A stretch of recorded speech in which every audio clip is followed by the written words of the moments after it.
Hello and welcome to our look ahead at what the papers will be bringing us in the next few hours. With me, Sonia Sodha, the chief leader writer of The Observer, and Sebastian Payne, the Whitehall Correspondent at the Financial Times. Welcome to you both. Quite a few papers already in. Let's have a flick through some of them. Summer holidays hang in the balance, says the front page of the Daily Mail.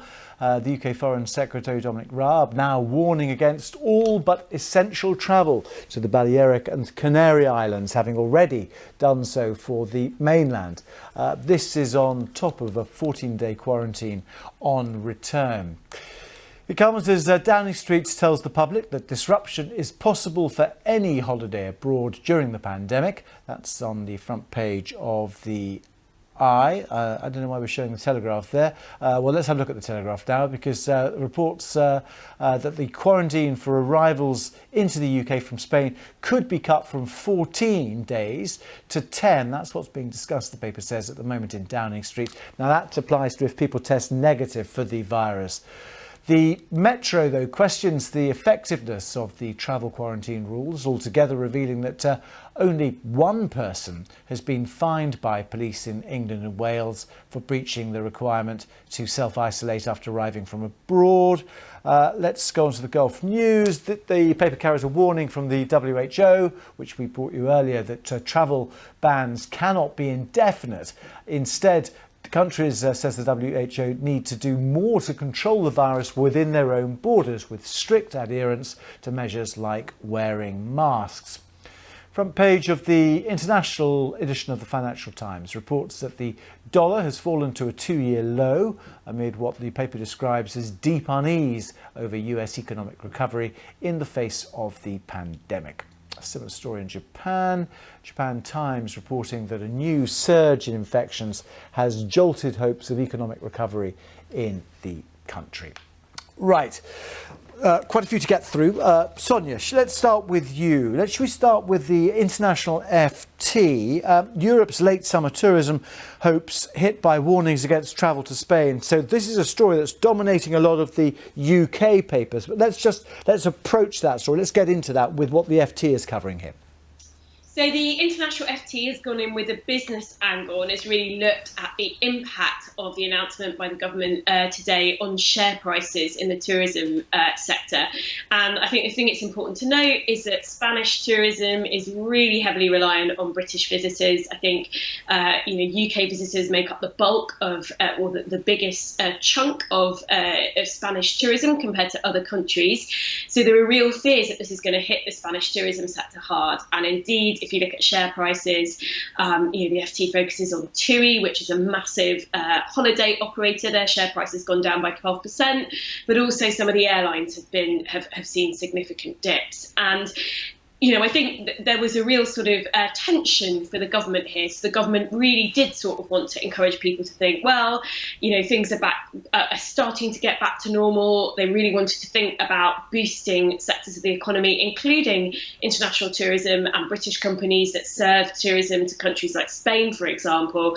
But at the same time, I think the government must have always known that there was a risk that it might have to introduce 14-day quarantine periods very, very quickly and change the Foreign Office travel advice. Yeah, and sorry to interrupt, but Sebastian, I mean, there was some discussion, I think, or some hope, wasn't there, that the Balearics and Canary Islands might be exempted from this. But that was very quickly rejected by the Foreign Office, which came out saying that the same travel advice would apply to them. And the airlines are furious about it, as the FT is reporting here. Indeed, and I think lots of the people who are there are quite furious about it too, because the whole thing's happened very quickly in quite a shambolic fashion, and no one seems quite clear how and why and what thinking was behind it. I think my understanding of the reason that those islands were added to that list was to do with potential loopholes of people going from the Balearic Islands to and from mainland Spain, and that creating issues about whether people are getting properly checked there. I do have some sympathy for the government here, because the coronavirus pandemic pandemic is moving very quickly. They do have to take decisions at the last minute, but it has been clear for quite some time that the situation in Spain is getting worse, and that another quarantine and all the rest of it would be required. But you do have to feel sorry for those travel companies, but also the holiday makers, particularly people who have saved for months on end to go and have a break in Europe. They've now found that they've got to come back home, and for some people, being in quarantine is fine for working, but those who are working in manual jobs face real hardship on the other end of this. And I think it underlines how troublesome international travel is going to be for some time. Do you agree with that, Sonia, about having to make decisions very quickly? Because, of course, they didn't make decisions about the mask wearing and other issues like that. I mean, there was plenty of advance warning about that. And I think there's been a lot of anger in the papers over the past few days about those travellers who got on planes on Saturday night and then realised as soon as they landed they were going to have to quarantine when they got home. Well, I think the government has been very aware that one of the big criticisms it has faced is around delays and a lack of decisiveness in the measures that it's taken. So, I'm supportive of the idea that during a pandemic like this, like Sebastian, I think you do have to take measures quite quickly. Where I think the government has gone wrong is that I don't think it's treated the British public like adults. I don't think it was upfront enough with the British public that if you're booking holidays abroad over the summer, you do so at your own risk, and there may be a change in circumstances. You may have to quarantine for 14 days when you come back, which of course is incredibly difficult for people if they've got jobs where they can't work from home, can put them under incredible financial strain. So I just think that the government was so keen to get the economy back on track that it didn't level with the British public about the level of risk involved in booking a holiday. And Sebastian, that takes us onto the eye. The risk to all foreign travel this summer, Number 10 warns, because of course the Transport Secretary himself was caught up in this and others as well. And I think Michael Gove was planning a trip to Ibiza, which he's now got to cancel. What about the rows, Sebastian, between Number 10 and the Department for Transport? Well, I think the fact is that, the government does want to get people travelling. It does want to try and help the European economies. And because if people in the UK are going to Europe, then it encourages people vice versa to come back to the UK. And the UK tourism industry really needs all the help it can get during this period here. But on the other hand, Downing Street is aware it is a volatile situation. I think this line that they came out with today that's on several of the front pages, that all travel is risky, is true. And I think a lot of the people who are booking holidays abroad are booking knowing that that is the case. No one thinks it is a risk-free endeavour there. But I think the friction you've got within government is Number 10 trying to encourage people, saying it's all business as usual. You can go abroad, you can go to pubs, restaurants and shop, please get the economy moving again. And then the Department for Transport on the other side, who are saying, well, actually, we need to add these quarantines, we need to move very quickly, and travel is severely restricted. And that tension, it's just part of the fact that it is a pandemic, and you've got these two forces of the economy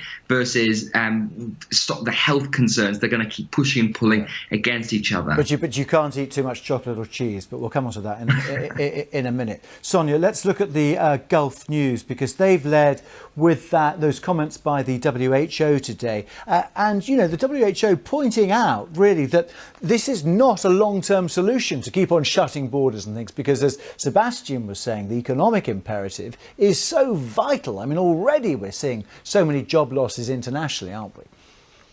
Yes, that's right. But I think the point that the WHO is really trying to make here, the WHO chief, is that closing borders isn't the primary way that countries can manage the pandemic, because you're always going to have countries at different stages of the virus. And the fact is, if you've got countries with very low infection rates and there are countries with very high infection rates elsewhere, you are going to need to close down borders to people coming from those countries with high infection rates. The point here, though, is that actually there are measures that countries can take to stop those high infection rates, high spreading in the first place. So the emphasis shouldn't be on border closures as a primary way of managing the pandemic. It should be on mask wearing, it should be on social distancing, it should be on tracking and tracing. And that's really what the government maybe has introduced this quarantine in hopes that it makes it look very decisive. But there ought to be a lot more scrutiny on what's happening domestically, because it is the domestic measures that will will really have the most impact in sort of doing all that we can do to prevent a second wave here in the UK. Yeah, and Sebastian, different countries doing much better than others on the testing and the track and tracing, but even they, the ones who were particularly good at it in the initial stages of this pandemic, are falling foul of events now as well. Indeed, and the only countries that are doing very well on test, track and trace are the Asian countries that encountered the SARS epidemic well over 15 years ago, and they built up those systems and have that resilience within their public services to make sure the contacts are followed successfully. If you look at other European countries, Germany is often cited as somewhere that's doing much better than the UK. They've still struggled with test, track and trace. And remember the app. Matt Hancock said a couple of months ago, by the summer, we'd all have this app on our phone that will be tracking where we're going and alerting if you come into close contact with someone who's been tested positive for COVID-19. Our app has gone completely out the window, and we have no idea when it's going to come. Might be the end of the year, might be the end of the pandemic. What comes first? Or maybe never at all, and £11.5 million. If I may, let's move on to the Metro, because we've got a few titles to get through. Sonia, even those people who are in quarantine, where is the threat to them that they're going to be caught and penalised with these large fines if they break it, according to the Metro? The figures aren't strong, are they? Well, yes, this is the sort of Border Force Union saying that there hasn't been a lot of thought being put into how a quarantine policy for people coming back from countries where they need to quarantine may be enforced. So only 3 people have been fined for breaking the 14-day quarantine. 2 of them were from the same household. But again, I think this gets to a real issue at the heart of the pandemic, which is that it's kind of impossible to police every aspect of a lockdown. And the government has to rely on the majority of people complying because they feel it's the right thing to do, not because they're scared of a fine or because they're scared the police is going to come knocking. And actually, I think if you look at the lockdown, people were pretty compliant with it. There were obviously instances where people were breaking the laws or the rules, and that was all over the kind of papers. But in general, people were compliant, and that came from a place of wanting to do the right thing, not being scared of getting a fine. Do you agree with that, Sebastian? Because they're quoting Lucy Mawson of the Immigration Services Union saying, we do virtually no enforcement. So if there's no enforcement, do we know who is breaking and who's not?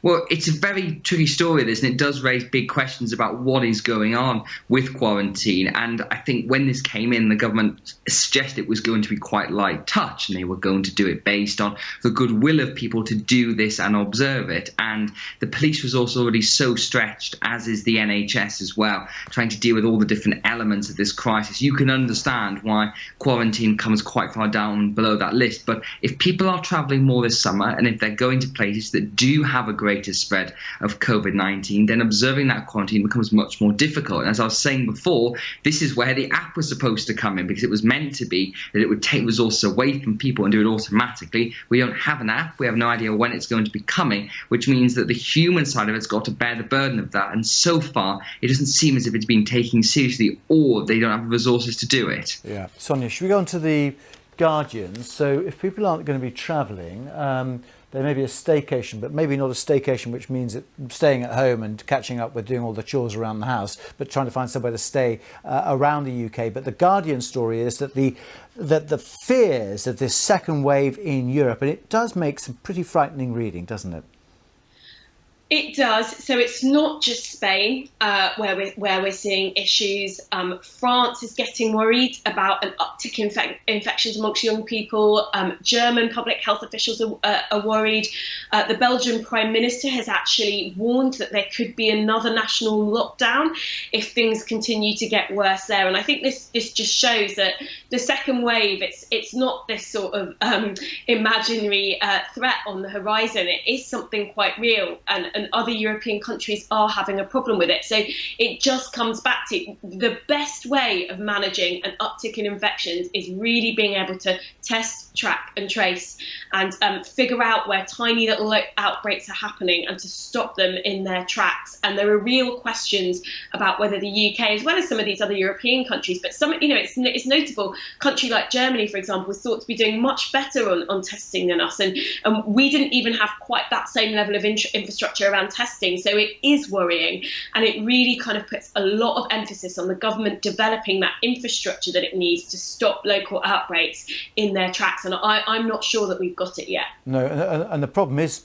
Sebastian, there's still so much uncertainty. I mean, we don't know, for example, well, when the vaccine is made, we don't know quite how effective that will be. We don't know how many people have got antibodies in their system at the moment. We don't know what the herd immunity is. I mean, there are so many questions still that we don't know the answers to, despite teams, fleets of scientists all around the world trying to get there. Well, fundamentally, it's because there's so much we just don't know about coronavirus itself. This is something that's been with us less than a year, and the scientists are still trying to understand the effect on the body, the effect, how long it lasts. You mentioned antibodies there. There's been some reports that the antibodies only last for 4 to 5 months, which obviously poses a whole new set of public health challenges. The reason that everyone's so keen, obviously, to try and get progress on a vaccine is because it's the only real sustainable way out of this, that we're trying to make do and mend with society, with social distancing and borders and quarantine. But fundamentally, to get back to life as we know it before coronavirus, it does require that vaccine. So I think there's always going to be a big emphasis on that and trying to get it through as wide as possible. But realistically, it sort of feels like it's not going to be until the middle of next year where that comes to fruition in a big way. And as you said, there could be big side effects. We don't know how effective it's going to be, but really we have to just hope that it is going to find us the way out of this, because if it isn't, then all the other options are much, much worse. It's peaks and troughs, isn't it, Sonia? When you look at the excitement, is it only, I think it's last week or 10 days, one loses track of time, about the initial trials of that vaccine. And then you've got news like this with Belgium, for example, warning of a complete lockdown if they can't get a lid on things now as well. Yeah, absolutely. I mean, we shouldn't lose hope around the vaccine, but there is so much that needs to happen. It's not just it needs to pass all the trials and tests and be proved effective and safe. There's all the sort of logistics around how do you manufacture enough of this vaccine and how do you distribute it fairly around the world. And I think it's really noticeable that there was a lag between there being a smallpox vaccine developed and the eradication of smallpox. And with a disease like polio, there is a polio vaccine, but we still haven't eradicated polio. So there's a lot to it. But I think as well as the vaccine, there's also a lot of emphasis on treatment and being able to sort of ameliorate the worst impact of COVID, because that would sort of make us all feel a bit safer as well. And there has been some really good news about potential treatments in recent weeks. So I think, we have to be really, really vigilant, but we can hope that if there is a second wave in the autumn, fewer people will be dying of this disease because we will know a bit more about what effective treatments look like. Yeah, and maybe fewer people will die, one hopes, because they're slimmer. The Telegraph has a big photograph of David Hockney, who's written to the paper, giving bossy Boris something to chew on, they say. Boris Johnson, of course, has said it's your own fault if you're fat and a libertarian. And basically, I think he used to criticise Jamie Oliver as well, didn't he, for trying to introduce special fat-free or less fat meals in schools. But the Prime Minister now admitting he is fat and trying to get the country, I think, was it Katie Balls and the Spectator, diet to victory, Sebastian?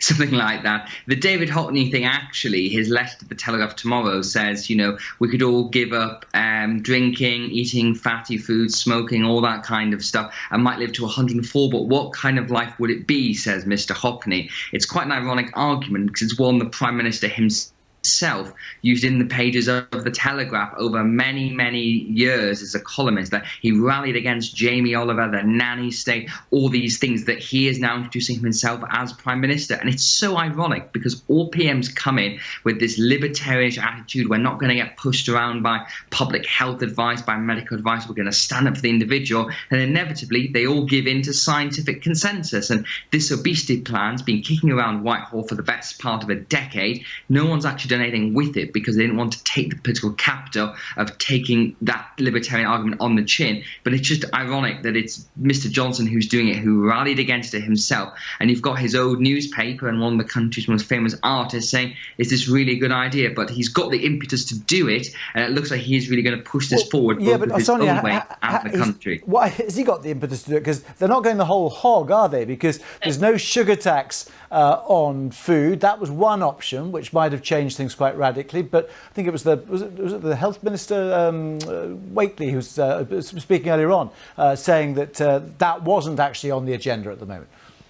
No, and I think if you look at the range of measures, yes, there is the watershed, post-watershed sort of junk food before 9 p.m. junk food ban, which is a good thing and will make a bit of a difference. But primarily, the government's measures seem to focus on nudging, moving junk food away from supermarket checkout tills and putting calorie information on restaurant menus. When actually we know the evidence shows that from very successful efforts to reduce the nation's salt intake in the 2000s, you need tougher measures. You need measures with teeth, and the sugar tax was one of those.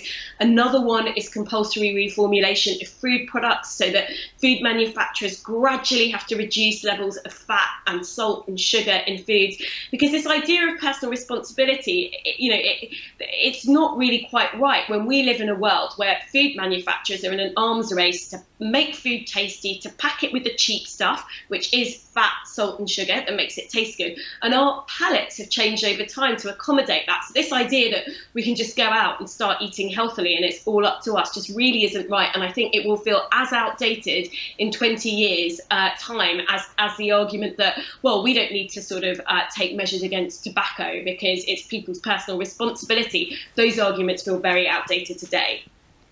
Sebastian, do you want to know how many calories you're eating when you go to a restaurant? I'm very happy to have that. I think it's on many restaurant menus already now, and I think it's a very successful example of nudging behaviour. Sonia's right. There are instances where you do need to have more forceful measures than just push people in the right direction. But I think banning advertising before the watershed, I think putting calorie counts on beer bottles, wine bottles, many things is a good thing to do. And I think it gives people that option. If they want to have the less healthy things, then fine, they can go ahead. They've made that decision themselves. But I don't see a problem without having that there. Everybody should be as well informed as possible about what they're eating and drinking. And I think it probably will lead to people making better decisions in the end. A lot of restaurateurs, they say it's a real faff, Sonia. Yeah, but, there are lots of things that are fast, but we need, we have regulations. Some employers might say, well, health and safety regulation is a bit of a faff. Well, it might be a bit of a faff, but it's really important. So these are an expensive faff. I suppose that's what they mean. An expensive faff. It's going to cost them more money. But again, health and safety regulation is expensive as well. But these are questions about the type of society we want to live in. And I think it's right that we acknowledge that they may impose costs on the restaurant business, for example, but what's the cost of not doing that? That's the thing that we need to look at. Okay, listen, I think we should leave it there. We're running out of time. David Hockney's still smoking, I think, isn't he? Which is at a good age. You're going to be back in about 35 minutes' time to have another look at the papers. But for now, Sonia and Sebastian, thank you very much. That is our first look at the papers.